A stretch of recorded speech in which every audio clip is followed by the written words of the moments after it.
Yo, what's good? I am Omega, and this is Diverse Clarity. This is where we have those thought-provoking conversations about them things that matter and some that don't. And of course, I'm here with my man, my co-host, Mr. John D, and with our cameraman, Mr. Corey D. Ron. What's good, y'all? How y'all doing? Absolutely wonderful. Glad to be back in the house. Sure. Yeah, welcome back, Pimpin'. We are recording this episode on the 29th of January. That is a Friday for all y'all lovely people out there listening to us and soon to be watching. But this will air on the 1st of February. And it's going to be a line of episodes that we're going to have coming your way in support of and commemoration of everything associated with Black History Month and our culture and the impact that we've made on this earth. So we're going to start it off in this episode, and that's definitely where the conversation going to go. But outside of that, let's talk to the people. Mr. Corey, how was that drive coming from Dubai to Abu Dhabi today? Oh, the day was quick. Easy. Yeah? Yeah. You go get vaccinated yet? Nope. When you gonna make that happen, man? We feeling kind of froggy over here. Like I don't know. I told you. I heard you cough earlier. I was like, that's allergies. Let's not play with that. That's allergies. That's like gunshots in 2021. Yo, that motherfucker just cough. Hey, son, did he just cough? That's exactly. Yo, like that's what? just allergies, bro. Yeah. So what about you? What about you, John? What's good, man? Man, again, just finding ways to get better and enjoy life. I'm really excited about the topics for this month because of Black History Month, and just want to, enlighten people on things that they may not be aware of. Definitely, for sure. I mean, that's the whole point of what we're doing, right? Definitely. Like, have this conversation. Like, and the thing is, like, okay, y'all, you don't know, but we'll probably share some outtakes with y'all a little bit later. But I mean, video outtakes. But we probably had a good hour and a half conversation, right, amongst brothers over here. And I want to say something before we get started. What I do appreciate thus far from the two of you is being that it's Black History Month, right? I wanna celebrate Black excellence, and I'm gonna start this off by directing that at the both of you, Corey and John. So I appreciate the fact that I can sit with the two of you, have a conversation about something that is it can cause emotions. It can have light skinned folks turn red. It can make the volume go up. It can, the heart rate, start moving. But then when it's all said and done, the conversation is done. It's just a conversation. It's grown ass men having a conversation. And the one that we just had was definitely one for the books. We didn't get all of it, but we definitely, put it to record, and it just feels good. And even outside of the podcast, just being able to have conversations together, we all had one yesterday, and that's for us to know and for you to never find out. But the point being is Black men doing things in support of Black things, right, for the betterment of us as a people. And for that, going into Black History Month, I appreciate the both of you. So thank you very much for presenting yourselves like that to me, to genuinely being like that with me, and going on this journey with me for the best way possible. So thank you to both of you brothers. Yeah, alhamdulillah, for sure, no doubt. So, but yeah, we like I said, we're gonna get this show for the month, and everything that we're gonna talk about is gonna revolve around. I mean, it's almost like it doesn't even change, because the idea has always been our view as Black men on this earth, right? As far as like the idea of the show. But this month, definitely, we're going to focus on a lot of different things related to the Black culture. And with that, I'm gonna just call out some stuff for the listeners.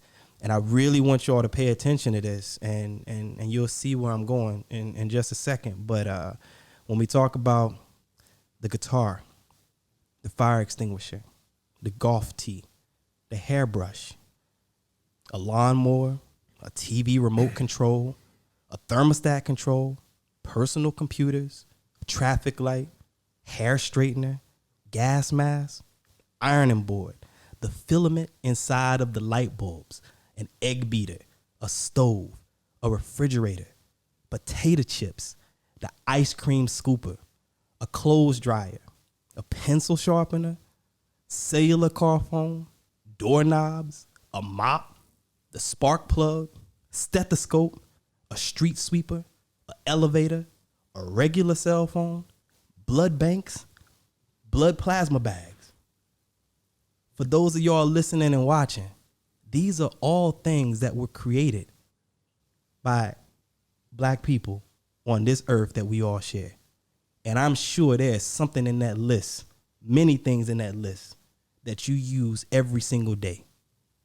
Computers, cell phone. How else you think you listening to this podcast? How do you think we get to upload it? Things of this nature. The impact that we have made as black people on this earth.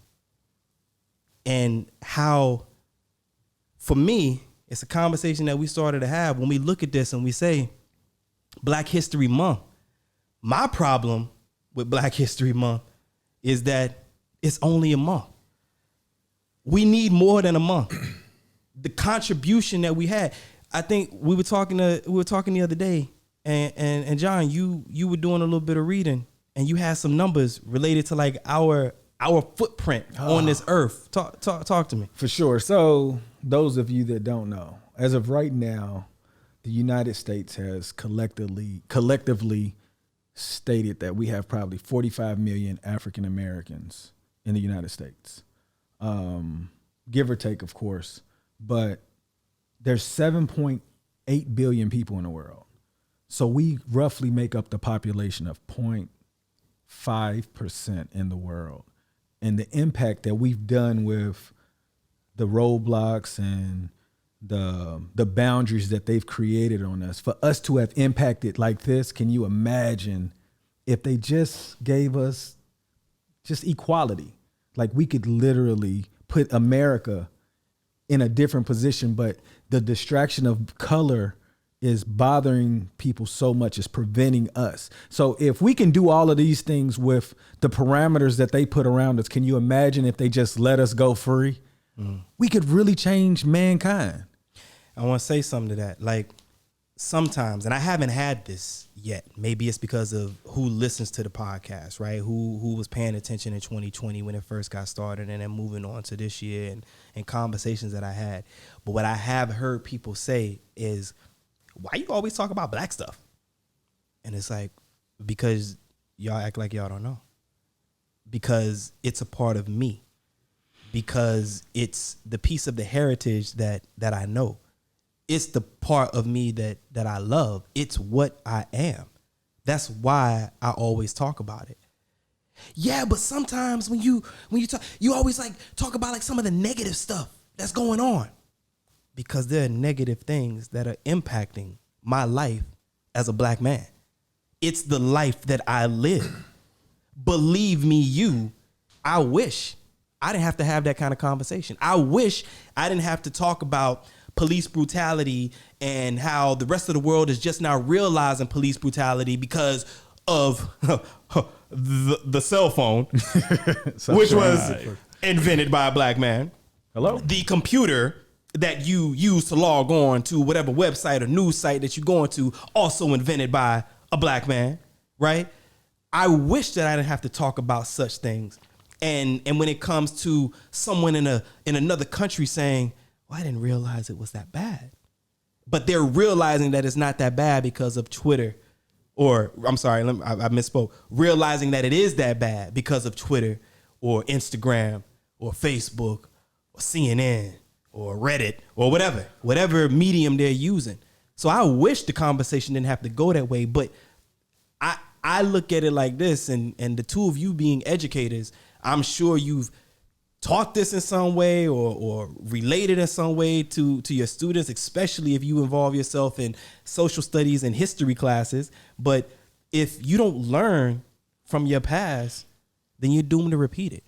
So I'm sorry, not sorry, that the past of my people isn't one of the greatest, doesn't look like yours. You know what I'm saying? For sure. But it is the past of my people. And unfortunately, some of that past has bled into the present. So for those of y'all listening and wondering and watching, why does he always talk about, black people or the struggle or the this or the that?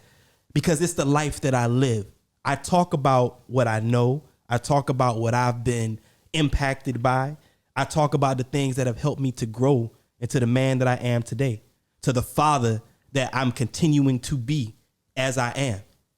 And by giving y'all that information, I'm looking at this hoping that you might see. Because if you don't understand the story of the guy on the street that's asking for a little bit of change for some food, best believe, like, if you see it, you'll probably ignore it. But if you understand the story, you might reach into your pocket and give him some change because you understand the way he's coming from. Isn't that what we all kind of like associate ourselves with? Like, it's one thing to see a married couple, but then to understand the story. What's the first thing you ask a married couple? If I'm in a relationship and me, you, and her and your wife, we go to dinner together, what's a question that your wife might ask? How did y'all meet? No, you're talking about literally. You know what I'm saying? Okay, yeah. How did y'all meet? Because the story always helps you understand what's going on. Gotcha. So why do I always talk about such things? Because it's my story. And I'm trying to help you understand where I'm coming from, how I'm living, and where I'm trying to get to. For sure. Speak on it. Dope. Yeah, so the impact that black people, American black people, have had on the United States, given the 1 month thing, like I talked about it earlier, but I feel like it's an acknowledgement of what we didn't know existed. I remember maybe 10 years ago, there was a substitute teacher that was the daughter of an assistant principal, and we're sitting on a stage during lunch, and she said, "Mr. Lewis, why do we even have Black History Month?" I was like, because y'all got every other day. When we go to learn in school, it's only white people that we're learning about. It's like we have to wait to February to hear any of the accomplishments we did, and then they put it all in 1 month as if none of the other months really matter. So being in education, it allowed me to realize that the curriculum needs to change, because if the truth were to come out, you would see the significant impact that we have in the world, not just the United States, in the world. But if you don't teach that, the narrative is taught that white people are doing everything. So if you're a person of color and you don't have educated parents, what are you looking up to? People that don't even look like you. Facts. So that's the reason why I feel like I understand the month, but the curriculum needs to be changed so that we can see that we are capable of do anything with nothing. Do you have any free? I guess it depends on where you are in the world and the educational system that you're assigned to at the time. But do you have freedom to speak about the history of our impact, like in the way that you want? Or is it, if it's not a part of the curriculum? I mean, because things have changed since I was in school. Yeah. If it's not a part of the curriculum, like, it's not. We ain't talking about that. It just depends on the teacher. Like me, I broke all rules anyway, because my job was to ensure that they were going to be successful. Right. And I felt like the stuff that I'm teaching them is going to make them successful in a specific aspect. I was looking past, just the book aspect of it. So you a regular, Morgan Freeman and oh yeah, yeah. What's his name? What's his name? Joe Clark. Joe Clark. Dr. Clark. Yeah. Okay. Yeah. So you have to break those rules, because if you follow the rules, then you're gonna teach them exactly what you learned. Right. So if the curriculum hasn't changed, it is my responsibility to show them, hey, it's a lot of stuff in this book that y'all don't know about. And in order for teachers, even white teachers, to be able to teach that, they need to have that information so they can prep and introduce it. But they don't have that information like we do, because they only care about people that look like them. Right. Unless it's February. But that's what they've been taught to care about. Without a doubt. And that's where the whitewashing of the educational system has come into play, right? So people are not talking about that. That's why there's so many oohs and ahs when you do talk about black inventors out there, right? Definitely. Because, like, for real? Like, a black man did what? They control the narrative. And it's funny because I saw something on YouTube a while back, and I don't think it was done well, but whatever. But it was the point behind it, and it was a black guy and a white guy, friends, and the skit was they had a bet going on, and he said, "I want you to go a whole day without using anything that was invented by a black person. How far did they get? It was just funny because like it was funny, but it just wasn't, I don't think it was done well, but it was funny because it was like the whole day he's going through whatever he's doing. Right. And every time he, started to use something that was invented by a black man, like the dude popped up. It was like, popped it out of his hand or whatever the case is. So, but it was funny in that way, but it did shine a light on the importance of our contribution to not just America, but the world. Without a doubt. And a lot of people don't realize that. I mean, when it comes to the music and the fashion and the things that we've created, yeah, exactly. The sports, our style, entertainment. We were talking earlier, the healthcare. When it comes to these things, like people just they don't realize, and even when they do, it's like they don't care. You know what I mean? Or it's overlooked. And we spoke about it briefly before in another podcast, but talking about like, just say, for example, the impact of music, and how it is. And in our previous episode, we talked about American Skin, the movie. Y'all need to check that out if you have not seen it. But in American Skin, if you remember, he when they were talking about the music that they listen to, it's like it's like, but you black people do right. You black people, you put this on yourself. You rap about the gold and and the pimps and the hoes and I'm paraphrasing, but you get the point, right? And you hear it all the time, and there's the appropriation behind it. And now, so I mean, we're gonna get into this. I want to, but you talk about a people who were already set at a disadvantage from the very beginning, right? Put in various situations where you're not necessarily meant to succeed. And then on top of that, the government adds certain things into that environment. For example, drugs, because I don't know of any black people that are handling airlines or digging tunnels between Mexico and America, bringing the cocaine in and various other drugs. Right. So like we're not a part of the cartel. That's not our MO. You know what I'm saying? Unless the cartel is like a hell of a barbecue on the 4th of July, which, that's a whole nother, but unless that's what it is, like that's not what we do. But those things somehow found themselves in our community. They compromised us. Well, you put us in a community where there is less. There's less to educate you in that community. There is less to feed you in that community. And what is there to feed you is not meant for your intake. It's not meant to keep you healthy. Right. And then out of all the other resources that are required, you put less of those resources into that community. And then that's going to produce, there's more of a demand than there is a supply. For sure. And then you have less of the capability to purchase what you are demanding. And there's less of a supply. And then you say, you know what? We're going to inject some stuff to, help this situation. It's almost like a sick game. We're going to put these drugs in the community. And we're going to put these guns in the community. We didn't bring those in, like I said. So now you've got somebody who's saying, I know what I need, demand, and I don't have the money for the supply. So I'm going to do some shady whatever, and I'm going to get this piece, and I'm going to go and get this supply that I'm demanding because I need it. Now you have people fighting amongst themselves in the community. They call it black on black crime. That's like coming in here an hour ago and hearing us in a conversation, getting amped, getting excited, getting whatever, and somebody walking by, opening the studio door saying, hey, stop that black on black crime. Nah, that's the proximity. It's who I'm having a conversation with. And if you would have brought yourself in assuming that you're not black, you would have been a victim too, because you would have been a part of this conversation.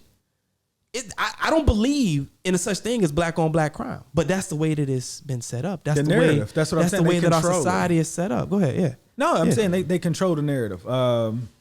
It is there. I do believe in black on black crime, but I believe that we're compromised in that situation. If you grew up in a neighborhood where you lack resources and somebody brings a new shiny toy and say, hey, this is how you can get it, and you want to live a better life, you don't think about the parameters that these things are going to impact you and the neighborhood. Like when we think about when crack was infiltrated in the early 80s in certain neighborhoods, but it was all black. You know what I'm saying? And why wasn't it put in the white neighborhoods? We were the experiment. Well, it was, but it was cocaine. No. So I said crack. Crack and cocaine are two, like, people need to understand. But one is cooked. One is cooked. No, I'm saying that it's two different type of addictions.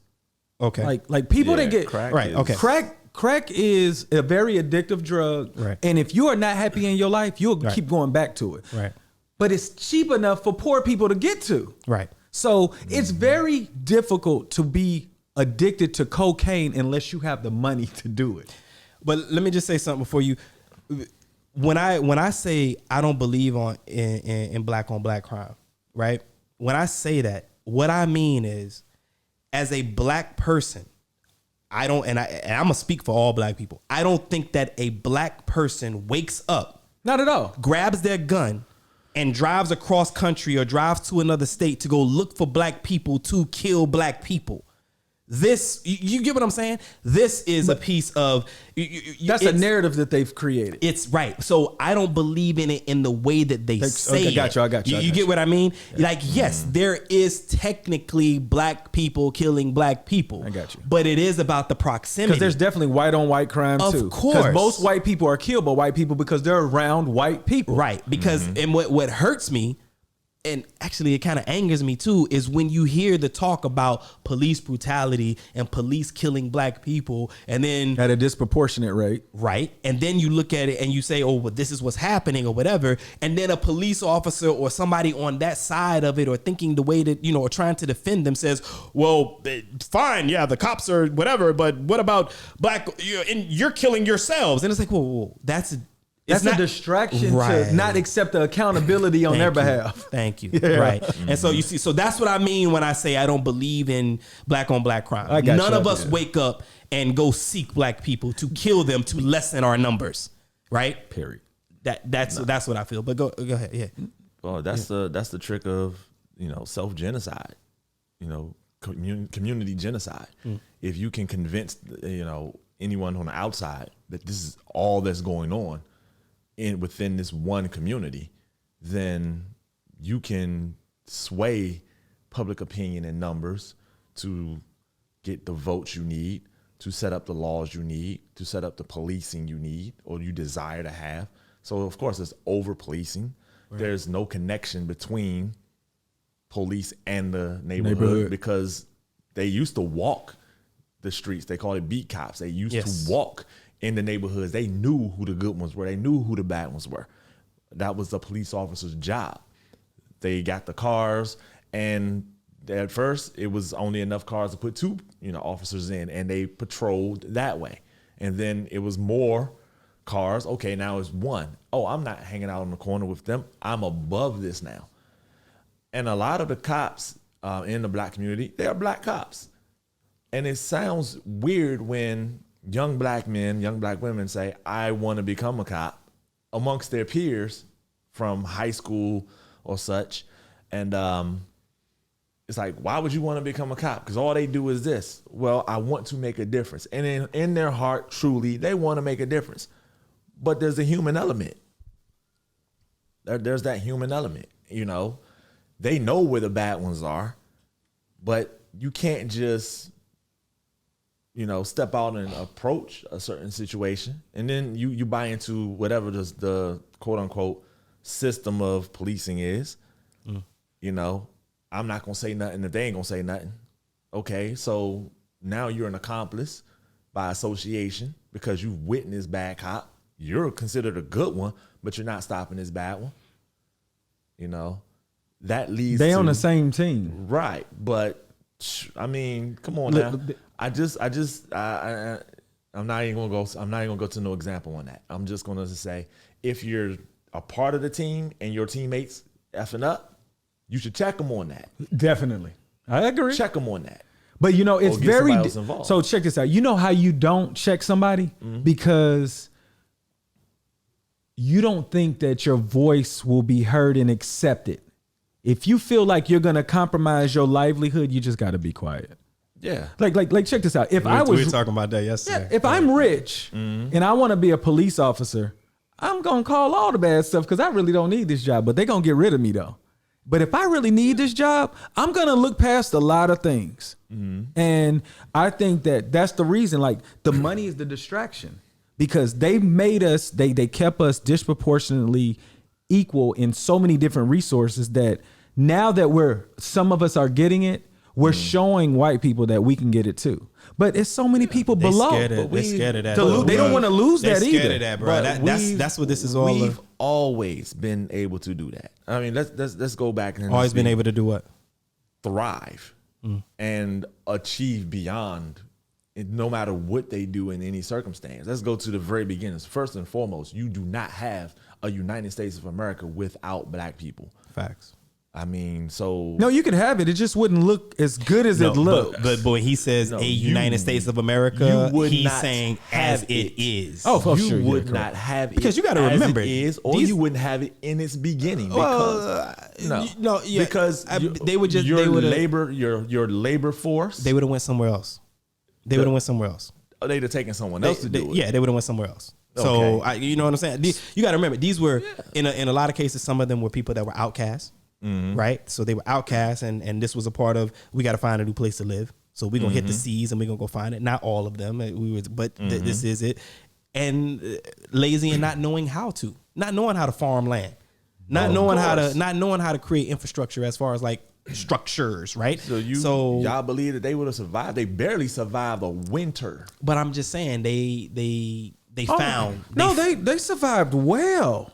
Listen, and they were used to the It winter. wasn't Remember, they came from the cold. Like this wasn't This was a whole different. But they came from the cold. Yeah, but They're they came from an environment that provided to an environment where they had to provide and they had no skills. I mean, I don't want to speak on behalf of the colonizers. I'm just saying, like, if they didn't take us, they would have found somebody They else. did a great, to me, Sure, they would have found if somebody else. if life is about survival of the fittest, they did an excellent job. And Oh, I'm not no saying doubt. that I appreciate the way they did it, but they looked out for themselves and they created so many distractions to make it seem like it wasn't a problem. And it still goes on today. Yeah. Oh, absolutely. So yeah, like I look, I don't believe in the system, but I understand why they did it, because if you grow up in the caves or in some cold weather, there's less vegetation, right? Now you find some new resources like, oh my God, but they don't know if it's going to run out because they used to this mentality of scrounging and making things last, right? But now you got this unlimited resource and you're like, we can take advantage of all these people. Yeah. And I just think that's what happened. Like they was like,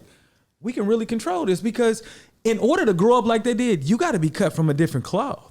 We are... Well, when remember, I say they had to deal with people like Vikings and stuff too, right? Like they white. They white. You know what I'm saying? But they had to deal with, because it wasn't like they were friends. No, I'm just saying, You know it's what I'm a saying? different Like, cloth. Like they were rough that was around like edges. No, I'm that was saying, like- but that was they like grew Predator up. versus Super Predator. Well, I'm saying they grew up like that because, or they became that way because of the things they had to deal with, and some of those things were the Vikings, For sure. Right? You get what I mean? So Definitely. yeah, so it was a race. It was a race for how much can you occupy, and that was the area that was most technologically advanced aside from Africa, but people don't want to talk about that. But you know what I mean? So because it's not like Africa wasn't out there making these trips around the world as well. You know, I mean, right there in Dubai, we got a mall called Ibn Battuta. Ibn Battuta, if I'm not mistaken, was a Moroccan trader seller who traveled to various countries. If you go to the Ibn Battuta mall, I hope I'm saying the name correctly. If you go to that mall, different sections of the mall are separated as in different countries where he navigated. So, Oh, really? yeah, That's from dope. Morocco. So, like, that's what the mall is set up as, right? So it's like it's got like the China. I can't remember the mall, but like China Court and so on and so forth. But Is it similar to, what is that one spot called that opens up in October and closes in April? Oh, you talking about Global Village? Is it similar, like Global Village is like a world it's like supermarket? it's Theme park. Well, Flea market theme park. right, because there's like performances and things from other countries, No, I was different just referring food. to the, But if you no. go to different countries. Yeah, you can go It's- to no, different, that one is yes. more. Global Village is more culturally conscious. This is just a mall, and then they've designed the mall to I need to look check that like out. certain areas or whatever. So, Yeah. but there's still Gap and Fendi and whatever else you going, whatever you looking for that's there. So, no, it's not like that. But yeah, so, but you're right though, and my thing is, right, when it comes to us and our resiliency, right? And you said I don't want to I have to paraphrase, but you said before you were saying like what we've been through, we've always from the beginning. You don't Right. you import a people, force them to work when you realize that they you force them to work your lands to build your system, your society, right, amidst abuse, torture, murder, right, and they still revolt. Yet they're still the ones who are fully capable and the only ones fully capable of doing this. Here's the paradigm shift, which shows the lack of skill versus the skills that have been brought in. The end of slavery, when those states that accepted it, because remember there was 2 years after slavery was supposedly after the Emancipation Proclamation. Emancipated slaves. 2 years later, some slaves was finding out in the West that it was still like what? I'm free. I've been free for 2 years. Like, well, I got a problem. But these, the ones that did find out, they left. Not all. No. But they at that point, those who were there, we're the ones that's working this land. We get paid now to do this. So those that stayed got paid to work the lands. Those that left found their own, started building their own communities. So communities of black people being built up then. But then you have organizations being built up to strike fear, modern day terrorism of that time, Ku Klux Klan, slave. I want to speak about police. The slave patrol, the patty, right? What they call the patty patrol, the slave patrol. They had all kind of right. But you put these things in place, and this people that black people, they're still thriving. But wait, tear it down. Implement laws, rules, but I want things to counter them, and they figure out how to navigate around it and still start to thrive. Well, and I want to touch on that because when you talk about slavery being done, right, and going into the Jim Crow era, like what a lot of people don't gather is because one thing that I don't like hearing from people is, well, slavery was so long ago, like you have to get over it. And it's like, you're right. Slavery was a very long time ago, and slaves were emancipated.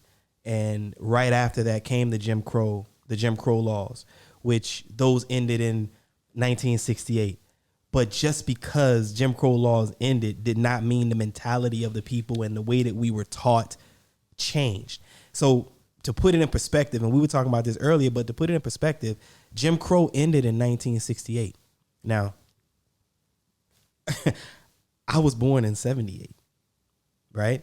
So when we look at this, it's like, I mean, I'm 42. Like, we're talking, this was a time where my mother as a child would have been around, as well as her 11 siblings would have been, well, not all 11, but you know what I'm saying? At least 7 of them, right? Would have been around where water fountains were separate. Yeah. Bathrooms were separate. The bus riding might have looked a little bit different or not allowed. Certain venues you probably can't go into, such things. And this is when my mother was a young child. And then when you come to all of us in the studio are very close in age, you know what I'm saying? You a couple days away. So, but we're all very close in age, and we grew up in a time where it wasn't really gone, right? Growing up in the South, you was in DC, right? I'm from Louisville. Louisville. Yeah. Oh my God. Like, I don't know about DC, but I know in the South there's a mentality. It's definitely different. There's a mentality, right? So like there's certain things. And even to the point where I remember being a youngster, and I remember, I don't want to go too, but I just remember me liking a little girl when I was in junior high, right? And I remember coming home and, fast forward through the story, my mother said to me, she said, she found out it was a little white girl, right? And my mother said to me, she says, I want to make sure I get this right, because I know she'll go back and she'll listen. But she said, I can never tell you who to love, but you just need to remember that just because you love someone, everybody else might not feel the same way about that. So it's almost like it's a be careful, it's a warning. And that's sad that you got to tell that to a 7th grader. You know what I mean? That's sad. And that's the kind of life that we're talking about. That's when we're talking about the 90s, guys. This had to be 92, right? This is sad. In my opinion, I think it's sad when you look at the world. So when people say things like, oh, you got to slavery is so long ago. Like it's so that. But the residual effects of slavery and racism and prejudice and how that affects the black community and the psyche of a black man or a black woman. I mean, even down to there's certain things that are passed through DNA that people don't realize. There's certain, you know what I'm saying? Like there's certain things. I mean, that's a whole nother, we can get into that in another, but there's certain things that are passed down through DNA that we don't realize that affects the psyche of a black man, a black woman, or a mixed race black person, right? Can you, imagine, right? So to be in the middle, both sides, right? To imagine going to a grocery store and one parent is black, one parent is white, and you're living in the South. One parent is black, one parent is Asian, and you living in the South. And the way that people are looking at that, the way that people might, I don't want to speak for your childhood, but maybe how they may make fun of you as a kid. You know what I'm saying? I'll speak on it. Like, it gives you a different type of skin because you're getting attacked by everybody that does not share the same characteristics as you. So I don't know any mixed kids, but I know that people don't look like me. So that means no matter what color they are, they're going to talk about me because I look different. Right. My culture is different. In my culture, it wasn't Korean or black. It was poor. That's all I can really say. Like the things that I consider myself black with the culture aspect is because I went to my friend's house and I learned about it. It's not because I shared it inside my home. And the Korean aspect was very limited. So it was like, it was a very tough position as being a young kid.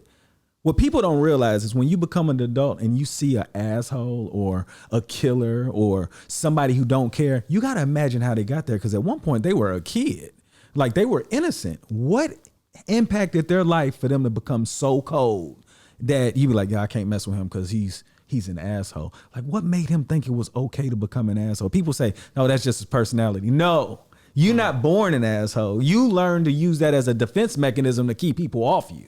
So in my position, everybody looked like they were coming for me. So I put everybody in the box. I'm going to attack them before they attack me because my self-esteem is not going to be allowing everybody to think they can just take shots at me. And it was really difficult. Even as an adult now, I'm like, I used to thrive off of being an asshole, right? Because I remember when I was like 27, it was like, John, you're an asshole. I was like, I am. And I took pride in it because they say, be comfortable with who you are. I'm like, how did I become this person?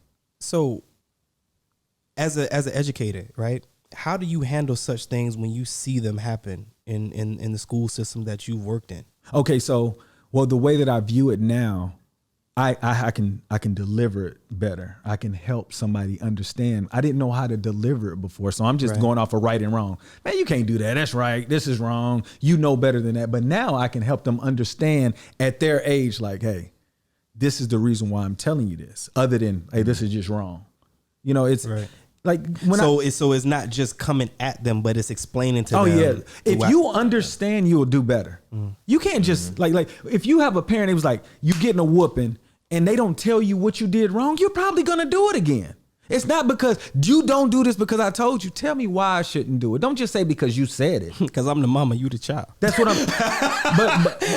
but most of that was the answer. Hey, that's the answer, bro. But I'm the mama, you the child. But like anything, when you learn, it's better to have an explanation so it can apply to you.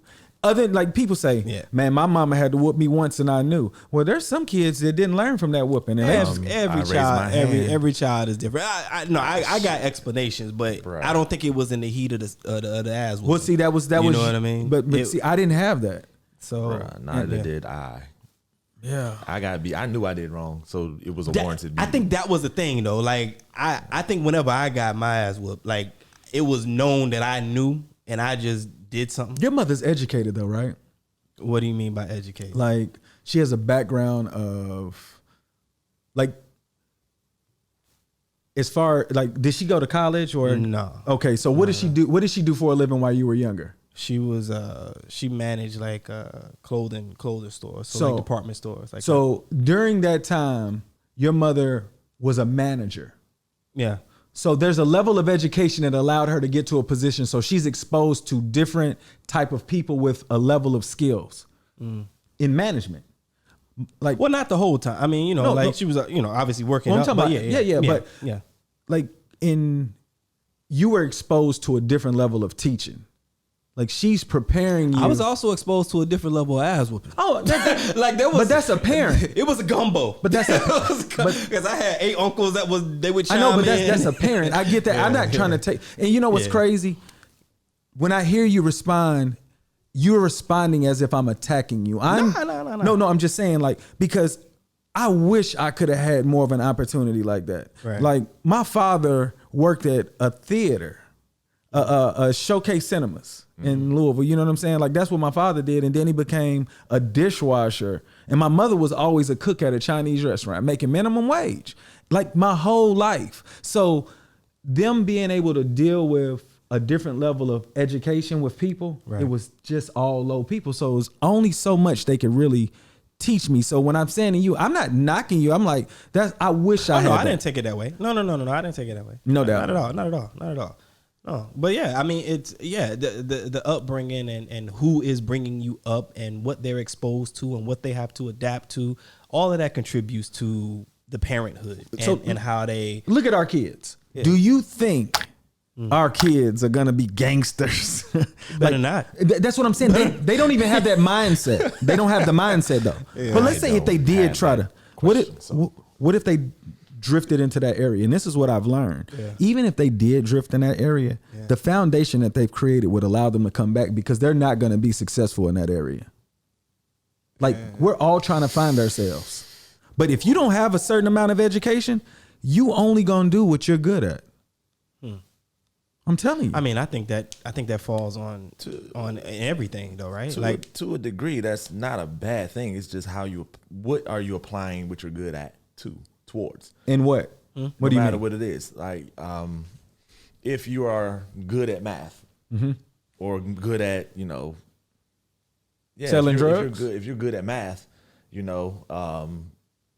if you have the gift of gab, you can talk anybody. Somebody that's good at math might be good at selling drugs. I mean, cutting them up, doing the keys, doing the bricks. Like, that's if they're good with the numbers. But that's the exposure that poor people are exposed to. Agreed. That allows them to become not even necessarily poor though. Not necessarily not just poor though. Listen, like that I agree. Are you guys talking about exceptions that are near? No. Because we also you gotta think about people that just go astray.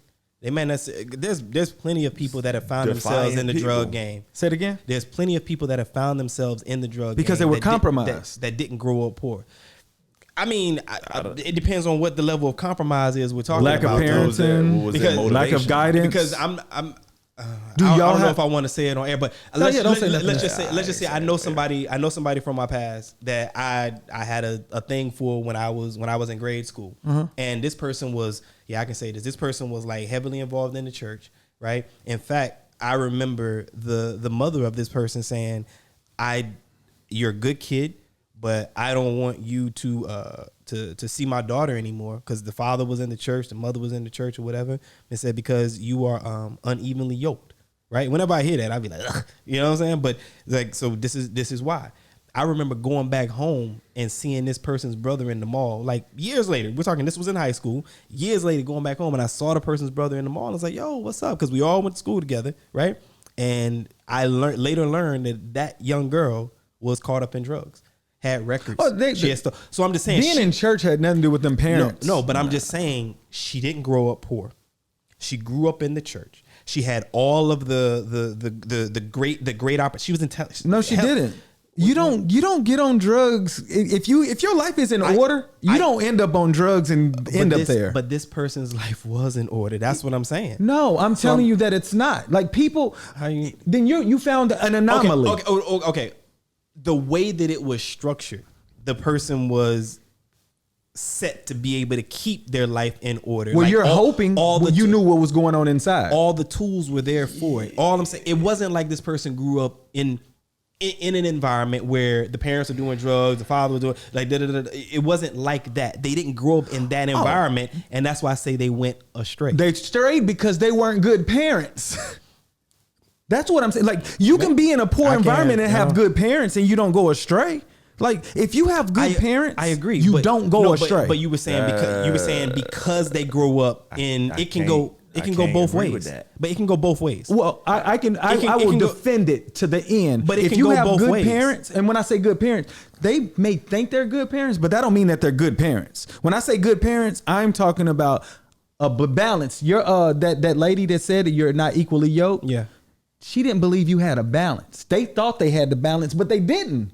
Because they only went off of the information that they knew. Right. Like, we have to grow up in the church to stay away from the bad stuff. Right. But you see what the bad stuff is everywhere. I mean, the bad stuff follows you into church. It was always. No, I'm just saying. But if you're good parents, you can guide them where they can make good decisions later. All I'm saying is, just because you grew up in an environment where it might look like you're being steered to go in the air quote right direction, right? Doesn't mean that that's what the outcome is. Is that what I said? Hang on. And just because you grow up in an environment where it seems like everybody is doing and everybody is doing wrong, it doesn't mean that that's the path that you're going to follow as well. I didn't mean that at all. But you know what I'm saying? That's I didn't mean any of that. That's the part that that's what I'm saying. So you can. I'll tell you right, this. You get me? Yeah. No. So my kids, I can tell you this. My kids will not stray off and stay there. They can make mistakes, but they won't do what you guys saying are possible to happen. Like, I am doing everything in my mind. Me and my wife are coming up with different ways to prevent any of those things from ever happening. So when I say that, when I seen parents that invest in their kids, those kids are successful. I haven't seen a kid stray off if they're paying. Like, when I look back at all the kids, it's not a clear cut. That's always going to be the answer. Oh no, it isn't. It can. But I'm going to go with my numbers. But there can be amazing parents, and the child can mess up. I've never seen that. That's what I'm saying. Have you seen that? Yeah. I don't know every household, but no, well, you don't. That's what I'm saying. I don't. Well, then you don't know what a parent is, then, because I'm telling you that the idea that I consider a parent, there's no way that a parent allows this to happen. And I'm not saying just protecting them. I'm not saying like there's only so much you can do with another person. Right. Exactly. Hey, you know what? Exactly. Like, and none of us have control over that. I agree wholeheartedly. There's only so much you can do with another person, even your own offspring, at a certain point. Right. Well, we just look at it differently. You provide everything that you can as a parent. Right. All right. You provide everything that you can, all the knowledge you can, and support. Make sure it's known to them that I'm still here when you need certain advice, supports, guidances, and things of that nature. Regardless of the your decisions, teaching. the decisions that they make are going to be based on what they're going through. You know what? I get it. Regardless of the teaching, people are going to make do what mistakes. they do. They're going to do what they do. Not even just saying that they're going to do what they do, but people make mistakes. Without a doubt. Sometimes people fall on bad. I give you an example. All of us do. There is somebody that I can think of, and I'll try to keep it as generic as possible. But this person did have what I would consider great parents. Okay, and the person decided to get out the military. Right, like they did well. Decided to get out the military, and when they got out the military, they was hanging out with some friends. Right, now they're civilian, just like how we get profiled. They got pulled over. There was some drugs in the car, so now they got it. They got a case. You see what I'm saying? Now they when it came to the end, it was hard for them to get a job. They started slinging a little bit of dope. You see what I'm saying? And then they fell into that life. We're talking about exceptions. It's not an exception. This is a normal occurrence, fam. No, it's not. How about in this? your mind? No, how about this? How about this? In your mind and your experience. And guess what? In all of the I've lived. So you telling me that every single parent out there that gave their No, best you're trying to make me be absolute. I'm not. But because that's what I'm telling you. you. No, you guys are sounding absolute, and I'm trying to get away from that. No, I'm telling you that it's not. But absolute. I'm telling you that point. I'm trying to get. No, I'm telling you this. This okay? Look. This is all I'm trying to say. Yeah. The effort that I put in my kids, anything can happen. But I'm going to go with the odds that they're going to be all right. In comparison to what my father and my mother put in me, I was a wild card. They had no idea I was going to be able to develop into the person I become. So being what I know And from when I grew up and looking at parents in different households, I can see that there was a different level of parenting that I just did not receive. And I'm saying that if you provide your kids with the right resources as far as the love, the emotional aspect of it, being active, doing these things, trying to do as much as you can, it's less likely for them to be a F up later as an adult. That's my point. You can grow and you can nurture anything. I agree. Hang on, let me finish. From a plant to a child. But things can happen. I agree. Right? Leaves can fall off. Right? Like intentions can go astray. And mistakes can be made. And I'm not disagreeing with that. So that's not saying that any of those people are bad parents. That's not saying that at all. And just because a child is successful, that's not saying that they have amazing parents. I didn't say that. I don't know where that came from. No, I didn't say you said that. But I'm just saying as a direct comparison. You can't compare it that way. Just because. Because you just said anything could be nurtured, right? So parents ain't because you be nurtured as an adult. I don't think you hearing me though. Like what I'm saying, what you're saying is, and correct me if I'm wrong, but what you're saying is no. If it's good parents, the child is not going to go astray. It's less likely. Less likely, but it's still a possibility. If it's less likely, I mean it's not absolute. Hold on. And what I'm telling you is that it is possible. Because I've seen it. Just because you listen, if I just said less likely, didn't I say it was possible? Right, but you said, but you doubled down. Then you. I mean, not double down. You went back on what you were saying because what you initially said, we're running the take back. Look, check this out. I just said I didn't want to be an absolute. I'm not going to get my point out if you keep. I'm telling you what you initially said. I'm wrong. What you initially said was that if the parent is a good parent, yes, right, then the child is going to be fine. And you said if they do go out and mess up, then the child or the parent wasn't a good parent. That's what you said. Okay, so that's what you said, right? So are you holding me accountable for what I said or when I corrected it? Okay, you're time out. Listen to what I'm saying. I was speaking to what you were saying before. I know, but I said I do not want to talk in absolute because if I talk in absolute, I'm going to always be wrong. This is a conversation, right? We always will. This is a conversation, right? Correct, so if I can tell you that it's not likely for this kid to stray off, I've already said it's a possibility that they could stray off. Right. So why am I being attacked for something that after? Lack of words. I was only referring to what you had said in the beginning. But I corrected it. But I was trying to make the point in saying now you're saying something, but you kept talking. I was saying now you're saying something different. I was saying in the beginning you said this, and then I was about to say which one is it, but you kept defending it, and I'm like, well, I haven't even got it off yet. What you said in the beginning was different from that, and I didn't get to say the part about which one is it because now you're saying something different. But what you're telling me is you were correcting it, right? So I get it. You were correcting it. So there's no absolute. We understand that. Just because you're an amazing parent don't mean you're going to have amazing children. Just because you grew up in a bad situation or you have parents that are less than par doesn't mean that they're doomed for damage or they're, It's highly likely that they will. Check this. You know what? I can't even believe this opinion. Look at the poor community. Tell me this. Why is it? Because the motivation for a child growing up in a situation like that is to get out of that situation. Right. Granted, they're going to do whatever they can do to get out of How many make it? Bro, I don't know. I don't know the numbers. Guess what? I'm gonna do this for you. I don't want to say a lot or a little bit. I'll give you an idea for you to think about it. Look around at the people you grew up with, and look around and see how many of them look like you. How many of them are doing well? Majority of them are still back.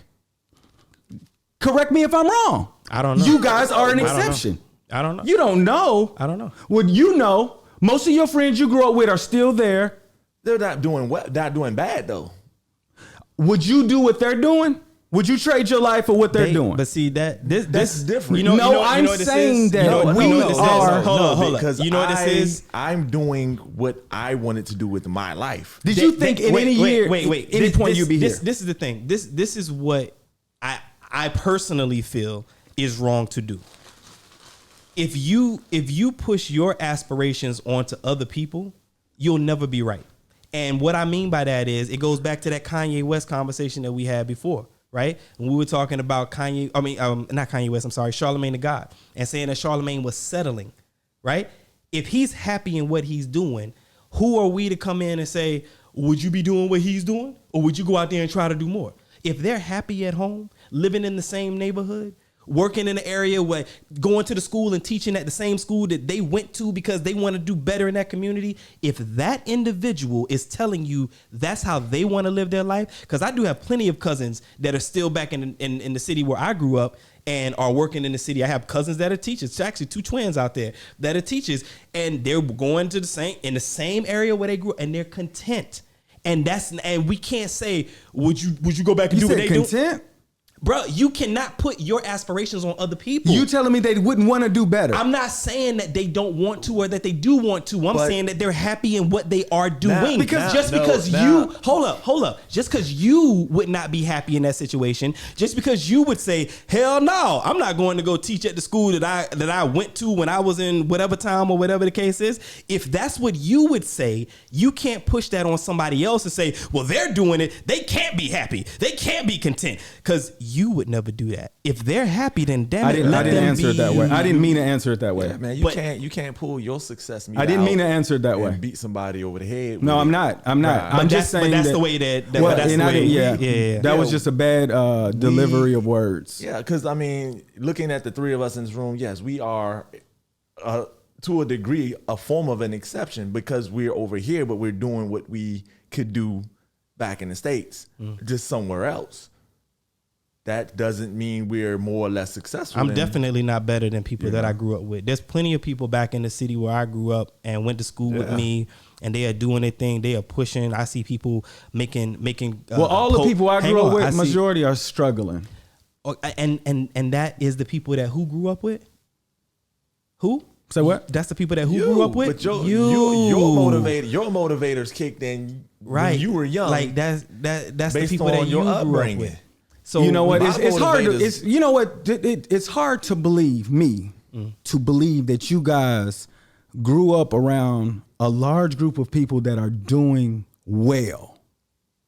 It's just hard for me to believe. But a definition of well is subjective, right? Right. A definition of well, like that's relative to the person. It depends, man. Like doing well could be making enough to handle your house. Maybe you got your house and you got a wife and kid and cars and you volunteer to teach Pop Warner football at the local kids club or whatever the case is, and that person may be so content with their life and what's going on. And you know what content means? Hold up. Yes, them happy being with the decisions that they have made and where they are in their life. Yes, I know exactly what it means. That's a measure of success. That's content. Because there is a complete difference between to a person. That's a measure of success. Right. There's a complete difference of being not your happy. Measure. Right. That's why I say you can't push your aspirations on that. And you know what? It'll be borderline disrespectful. Like if you walked up to somebody who is, let's say they're teaching at the school that they grew up in, right? The school that they went to.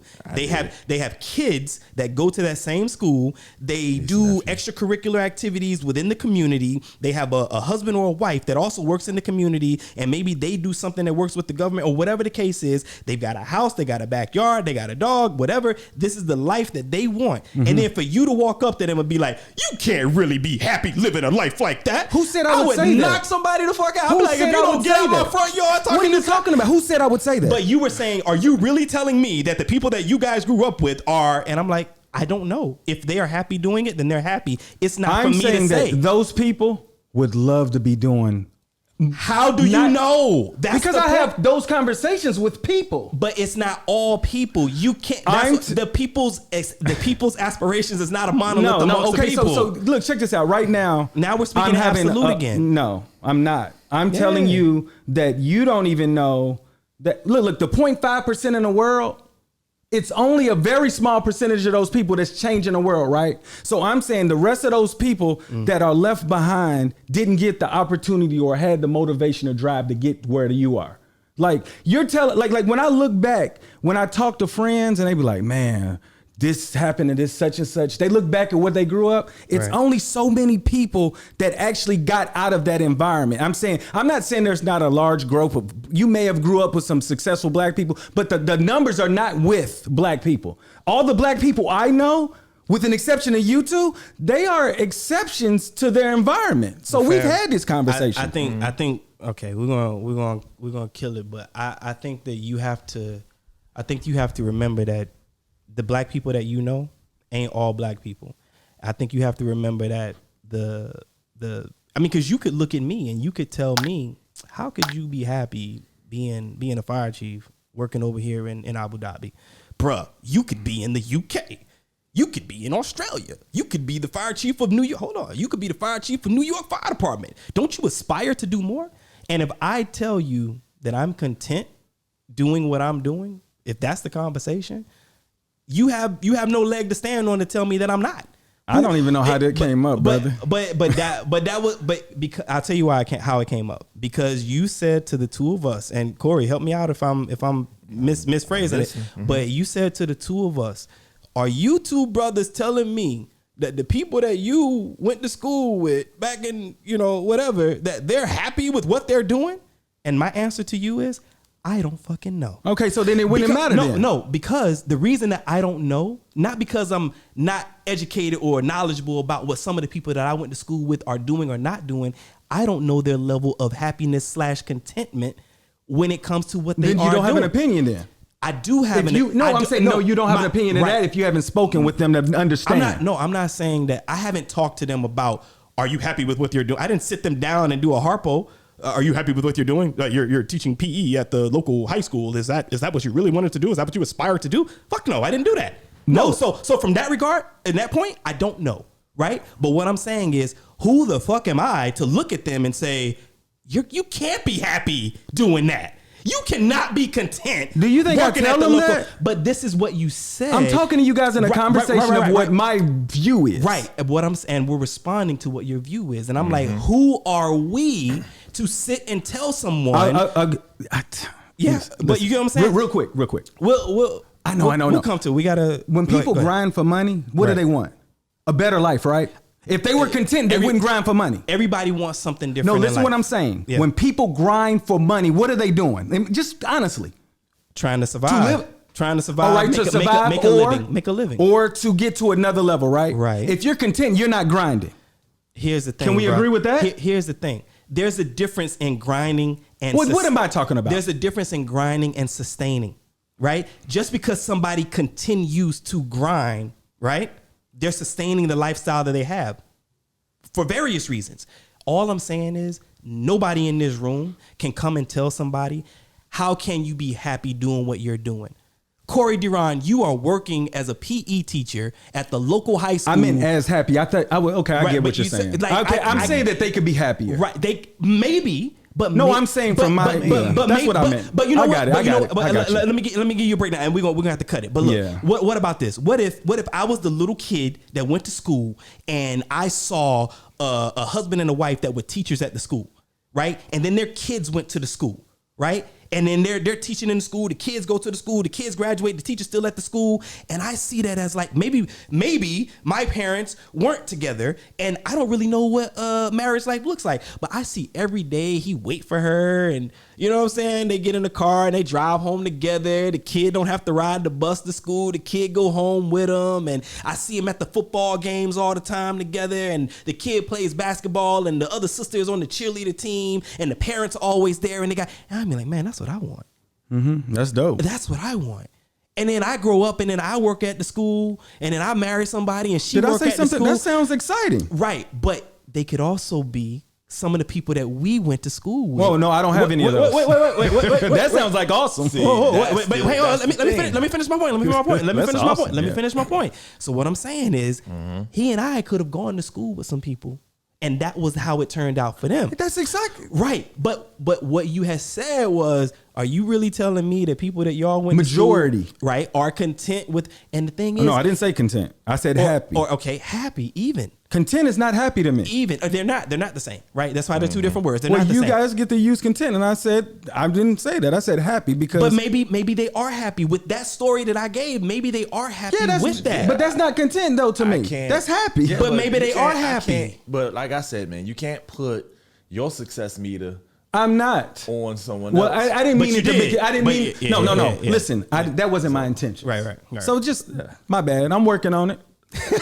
I get it, though. My bad. For no, it's all good. It's all good. No, because I'm passionate about this, man. I want people to feel better. Think about it like this, right? And then we're gonna cut it. But think about it like this. What if somebody is listening that went to school with me and Corey, and they're like, "Fuck is he talking about?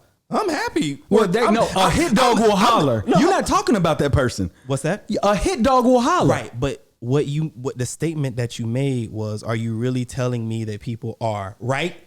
And then people who are watching, right? I didn't say well, if they're happy, you're not talking about them. I can't. But what you said, but what you were saying was, you were putting the whole group saying, I know they ain't happy back there doing whatever. And somebody watching that knows us could be like, who the hell is he talking about? He don't know me. He don't know my lifestyle. I'm happy being the general manager of Walmart or whatever the case is. That's a dope ass position too. But I'm just saying, so guess what? We probably do know some people that are happy doing exactly what they're doing back at home in the same city where we grew up in. Right? I know some people like that too. Right. So how can we say that we might not know people who are happy? That wasn't my intention. My intention wholeheartedly was to say that we are exceptions to where we came from, and we're supposed to build the tree to expand more. A lot of people that I grew up with are working hard still. They're going to look to retirement for 65 and all of that. They're working hard. Right. Like if they had an option to work not as hard, they would do it. I mean, okay, that's different. That's yeah, a whole. That was my bad with the delivery of communication. That's a whole nother conversation. So that's my bad. Yeah, because if I could retire at 43, then yes, of course, that's what I would want. Who wants to keep working for other people? But that's why we are building this right here, Meoncore Productions, Diverse Clarity. Yo, we went over a little bit, but it's all good. It's great conversation. It's where we had those thought-provoking conversations about the things that matter and some that don't. It's another episode of Diverse Clarity. I appreciate you, brothers, and we'll see you next episode.